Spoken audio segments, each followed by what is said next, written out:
you've made the decision to get more PR in your business. Amazing. But no matter what you try, it seems like you're just not seeing the results that you want. So there are actually several common mistakes that entrepreneurs make when it comes to getting more PR for their business. So I wanted to share some of them with you today in this video. Let's go ahead and get started.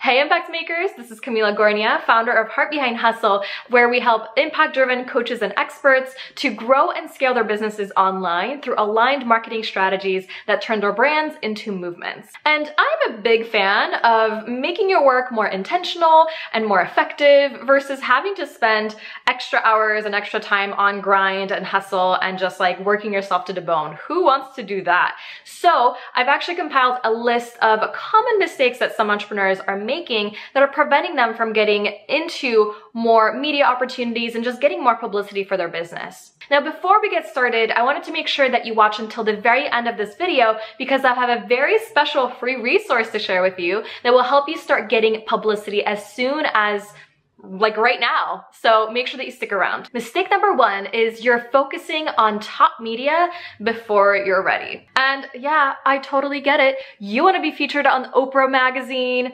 and the Today Show, and you want to hang out with Ellen DeGeneres. Me too, totally. If you've never been featured on any media before or gotten any publicity for your business before, the likelihood that they're gonna pick you for their shows, not very high. Especially when it compares to other people who are also wanting the same result, but they've been doing it for longer and they've already been on a lot of other places. So they have that credibility and that media portfolio that you might not have yet. The thing is, you have to work up to the big guns. Just take it one step at a time. If you're only aiming for the big dogs like Oprah or Today Show or whatever other big ones that you're dreaming of right now, I love those dreams, but also you're probably missing out on a lot of really great opportunities that either are more niche or just smaller in terms of scale, but can be extremely powerful for you and get you plenty of new clients and plenty of credibility right now. So start small, get on some podcasts, start writing some guest posts, possibly publish your own podcast. And they don't have to be gigantic with like millions of people following them. You can work up to that. And you'll build confidence as you go so that when you do have that amazing opportunity knocking on your door, you know for sure you're going to be ready and you're going to crush it way easier too. And who knows, before you know it, maybe Oprah will be the one knocking on your door. Wouldn't that be awesome? Mistake number two is you're being self-serving. So you're making your pitch all about you and your brand and your company and all the things you've done and how great you are. And listen, I get it. You know, you love yourself and that's great. And you've spent a lot of time and energy and love into creating this beautiful company that you have. But honestly, no one cares. Not unless you make them care. And no one will care if you just keep going on and on and on and on about you. And please read the very classic and very important book, How to Win Friends and Influence People. It will change everything. And if you're confused right now, this means you need to go and read that book, like right now. But here's the biggest lesson you need to know about it. And this has to do with anything in terms of sales and marketing and everything. You want to make it about the person you're talking to. Make it about them, not about you. No one cares about you yet. It's all about them. How will they benefit from reading your pitch or from having you on the show? And more than that, actually do some work to get to know the publication or get to know the journalist or the podcaster and show them that you actually know them. If they're active on social media and they just posted that they went on vacation to Hawaii, maybe mention that and say, oh my gosh, I also went to Hawaii. How great is that? We live in a world where everyone is publicizing everything about their lives, which actually makes your life easier when it comes to creating deep connections. But most people won't do it. So when you actually get to know the person you're pitching, the journalist, you will actually stand out, especially if you also make your pitch about benefiting that company and benefiting that journalist. So stop thinking about yourself so much and just make it about them. Mistake number 3 is you're spending hours sending press releases. I remember learning about press releases back in college, and I had to write them, and it was like a total pain in the butt to do it. There's a very specific structure. It was just like this whole headache. And that was several years ago. And now things are a little bit different. We live basically on social media. And while I can't actually say that press releases are dead, because I can't say that, what do I know? But I can tell you that I don't remember the last time I actually read anything that was press release-y.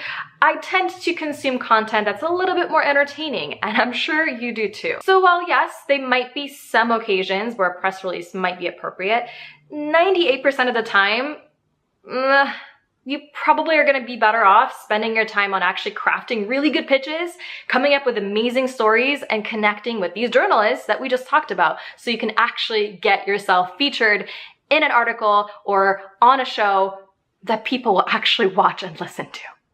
Makes sense, right? Mistake number 4 is you don't have a media page. If you don't talk about who you are on your website, how is the media supposed to know who you are? Same with media appearances. If you have been featured on 15 podcasts and 10 websites and spoke on, 12 stages, but you don't talk about it on your website, no one's gonna know that, right?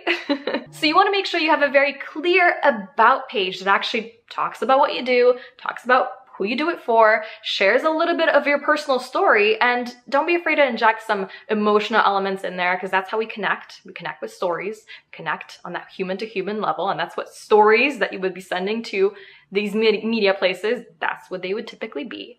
So you want to make sure you make it easy for journalists so that they actually know that if they're considering featuring you, you actually have something to offer. You're actually an interesting person that has something to contribute to their story. And by the way, people care about fancy credentials way less than you think when it comes to entrepreneurship. I don't really care if you went to Harvard. I don't care if you have a doctorate degree. What people really care about is your story and what you focus on and the results you've gotten for people and your why and the fact that you know what you're talking about in general. Now, fancy credentials, like, will they help if you also have those things? Yeah, definitely. But don't feel like you can't show up, and don't feel like you can't be an expert and really confidently show up on your about page or when it comes to getting on the different media sources if you don't have it, because you are exactly where you need to be. And mistake number 5 is you're probably boring. Yes, this is probably the hardest pill to swallow. I mean, how can you even know if you're boring? And it just makes me think of that, time when you are maybe in a conversation with someone and you're talking and you're so excited and you can see the other person's eyes just glazing over and you're like, oh my gosh, they are totally not on the same page. This is not working. I think I'm not interesting enough for this person. I don't know. Is that just me? I tend to get kind of geeky and talking about like random stuff, marketing and business related, that unless you're also in that space, you might kind of be like, what is she talking about?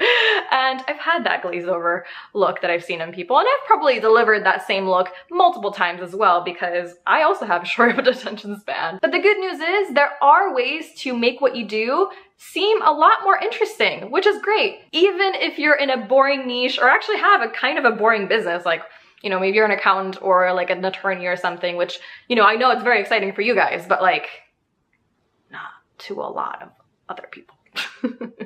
So what can you do? Well, you can ask yourself how to make your content, your topic, a little bit more relevant to everybody, right? So ask yourself, is there a way that I can apply what I do to some hot trends that are happening right now? How can I contribute to the conversation around current events and what's going on in the world right now? And are there any holidays coming up that I could weigh in on or share my perspective on? So these are all angles that people are already thinking about. So then all you're doing is contributing and sharing your perspective in a way that people can actually understand, making it a lot more interesting and valuable and hopefully not quite as boring. It takes time, it takes energy, it takes effort, but you can actually make it happen for you this year sooner than you realize, even if you're newer in business. So I want to make sure that you grab the free resource that I have available for you in the description. Hopefully you enjoyed this video. If you did, definitely make sure that you give us a thumbs up and share this with someone who might need to see it. And I look forward to seeing you in the future videos. Don't forget to subscribe, because I like you and I want to see you around here again. So I will see you in the next video. Bye now.